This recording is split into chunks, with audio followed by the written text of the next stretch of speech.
that's what we did. Absolutely.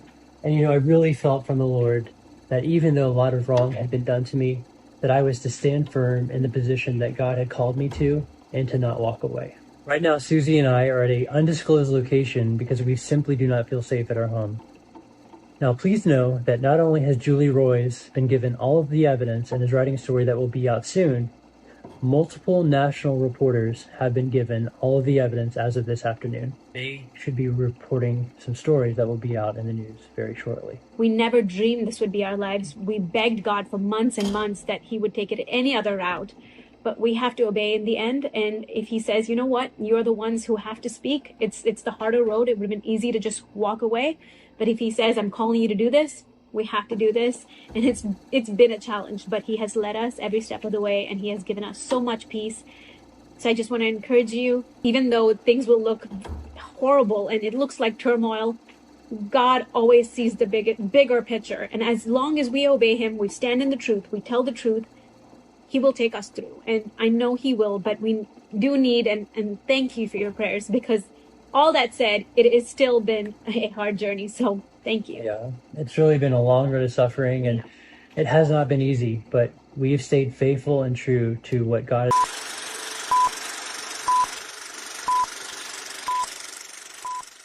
Hello, faithful viewers.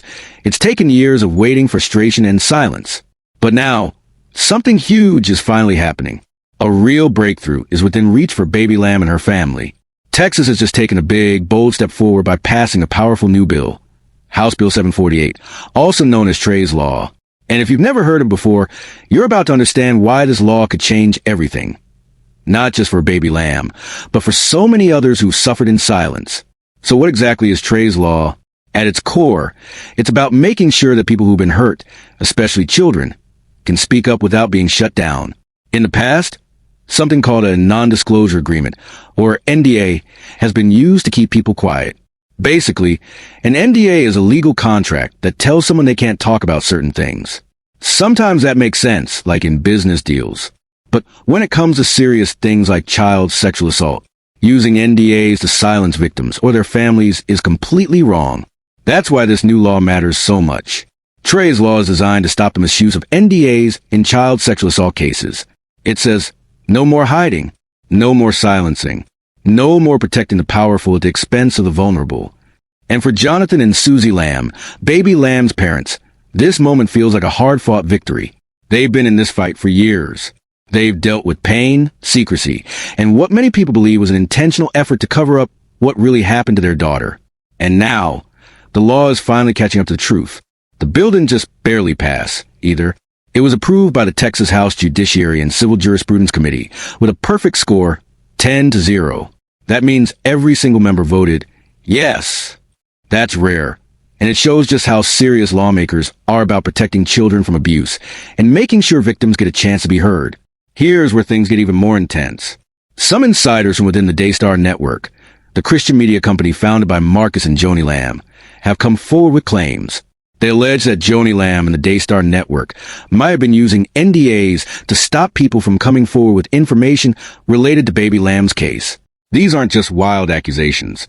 According to those insiders, some of the people who were forced to stay quiet may actually be the parents of other children. Kids who were also victims of Pete, the man at the center of these awful allegations.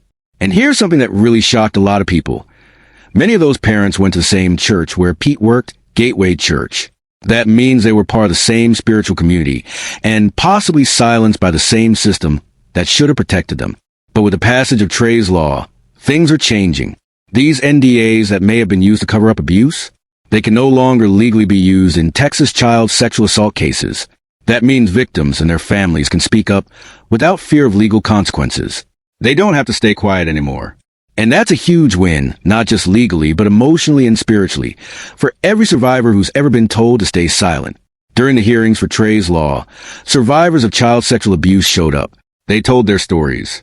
They spoke up loud and clear to let lawmakers know why this law was necessary. It wasn't just about legal changes. It was about making sure no other child had to feel like their pain didn't matter. But what about Pete, the man accused of abusing Baby Lamb and possibly others? If these allegations are proven true, Texas law is not going to be kind to him. The state has some of the strictest laws in the country when it comes to crimes involving children. Back in 2007, Texas passed another important law called Jessica's Law. Under that law, if someone sexually abuses a child under the age of 5, it's automatically classified as aggravated sexual assault. That's about as serious as it gets. And the minimum sentence? 25 years in prison. No exceptions. No parole. 25 years, at least. But here's the thing. Pete's case might be much worse than just one offense. If he's found guilty of multiple separate assaults, each one of those could be treated as its own crime. That means the court could stack the sentences, one after another, until it adds up to a lifetime behind bars. And if there's a second conviction of aggravated sexual assault of a child, Texas law treats that as a capital felony. That's even more serious than a first-degree murder charge.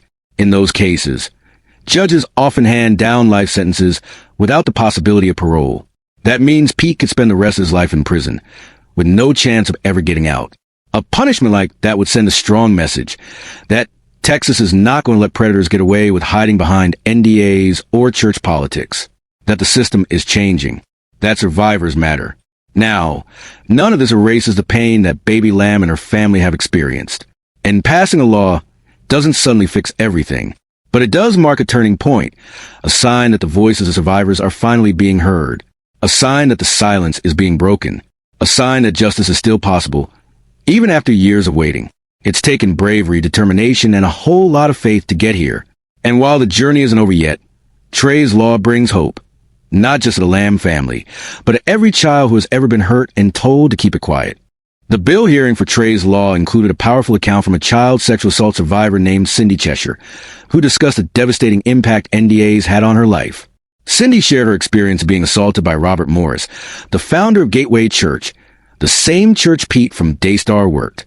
Cindy stated that when she was just 12 years old, she recalled how her alleged abuser, Robert Morris, told her, "You can never tell anyone because it will ruin everything." Sadly, keeping the secret did ruin her life, leading to decades of shame and emotional distress. Cindy described how her refusal to sign an NDA during a 2007 settlement forced her alleged abuser, Robert Morris, to eventually face accountability. In Baby Lamb's case, at just 5 years old, Baby Lamb disclosed to Jonathan and Susie Lamb that she had been assaulted by a man taller than her father and had provided Susie with a detailed account of the assault. While Baby Lamb initially didn't name her attacker, there were strong clues that pointed to Pete, a close family member who works at Daystar Network. Susie stated that whenever Baby Lamb visited Daystar and saw Pete, it would immediately trigger a fearful reaction from her. She would shiver, hide under tables, or retreat to secluded areas, which made Jonathan and Susie absolutely certain that Pete was indeed the perpetrator. Baby Lamb would exhibit the signs of what was commonly seen in children who were victims of severe trauma. Additionally, reports from Rebecca Lamb and her husband JW indicated that Pete behaved inappropriately with Baby Lamb when Jonathan and Susie were not present, including repeatedly hugging and kissing her in an inappropriate manner. A particularly alarming incident occurred when Jonathan allegedly found Pete in Baby Lamb's bedroom, had her completely naked. Jonathan and Susie then told Joni and Marcus about the situation with Pete before reaching out to the police. They had believed that Joni and Marcus would recognize the severity of the matter and back the legal steps that were about to take place. However, after Joni became aware of the abuse, her reaction allegedly took an unexpected shift. Rather than supporting Jonathan and Susie's choice to involve the authorities, Joni Lamb reportedly advised Susie not to contact the police. Joni then expressed a preference to meet with Baby Lamb privately. After that meeting took place, Baby Lamb abruptly stopped talking about the abuse altogether. Following these events, Joni Lamb allegedly began to blame Baby Lamb for the situation, describing her as volatile and implying that her behavior was somehow to blame. Additionally, Joni was also alleged to have suggested that Pete had loved Baby Lamb and only wanted to spend time with her, dismissing the abuse as if it were nothing more than a harmless desire for companionship. When you're a parent and your child is in danger, there's a moment when fear turns into courage and heartbreak turns into action. That's what happened with Jonathan and Susie Lamb. After hearing their daughter's terrifying story and realizing that someone close to their family had harmed her, they did what any loving, responsible parent should do. They tried to protect her. First, they turned to those they believed would support them, Marcus and Joni Lamb. But what do you do when even your own family won't stand with you? Jonathan and Susie hoped that Joni and Marcus, the grandparents of Baby Lamb, would rise up, act swiftly, and help get justice. But instead, what they faced was silence. Worse than silence, resistance. And when they realized they weren't going to get the support they desperately needed, they made the difficult but brave decision to go to the authorities. They filed a formal police report. This wasn't an easy step. Reporting something like this, especially when it involves people close to you, takes guts. But Jonathan and Susie knew they had no other choice. Their daughter needed justice. She needed someone to fight for her when others wouldn't. And with that report, an official investigation was launched. Soon after, the Collierville Police Department in Texas reopened their case. That meant detectives would now be looking deeper into the allegations, gathering evidence, and hopefully uncovering the truth. Now, here's where things get even more unsettling. As the investigation moved forward, disturbing accusations began to emerge, not just against Pete, the man suspected of harming baby Lamb, but also against Joni Lamb herself. According to multiple sources, Joni didn't just stay silent. She allegedly tried to stop the truth from coming out. Some say Joni claimed that God had personally told her that Pete was innocent, and because of that belief, she pushed back hard against anyone trying to bring him to justice. She allegedly discouraged Susie from going to police, urged silence, and even tried to manage the situation on her own terms. Now pause for a second. Let's reflect on that. Claiming divine insight to defend someone accused of harming a child? That's a serious thing. The Bible warns us clearly in Jeremiah 23 verse 16. Do not listen to what the prophets are prophesying to you. They fill you with false hopes. They speak visions from their own minds, not from the mouth of the Lord. Using God's name to silence a victim or protect an abuser isn't just morally wrong, it's spiritually dangerous. Many people started asking the same question. What exactly did Joni say to baby Lamb during their private conversation? Why did baby Lamb, who'd been so open about what happened, suddenly go completely silent after that one-on-one talk? Something changed, and that silence raised red flags. And let's be honest, when a child stops talking about abuse after a private conversation with an adult, it's not because the trauma went away. It's usually because they were scared into silence. As the investigation continues, the legal implications are becoming serious, especially for Pete. The state of Texas does not play around when it comes to crimes against children. If Pete is found guilty, the punishment could be severe. We're talking about multiple life sentences. No parole, no second chances. Texas has a law called Jessica's Law, passed back in 2007. Under this law, if someone is found guilty of sexually assaulting a child who is 5 years old or younger, it's classified as aggravated sexual assault. That's one of the most serious crimes in the state. And the minimum sentence? 25 years in prison. That's just for one offense. But here's the thing. Pete isn't accused of just one act. He's accused of multiple assaults.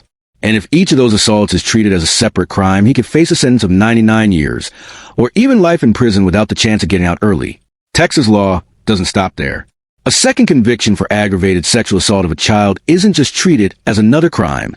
It's treated as a capital felony. That's the same category used for the most extreme crimes, including murder.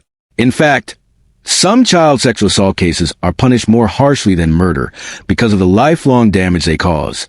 If Pete is convicted on a second charge, the law demands life imprisonment with no parole.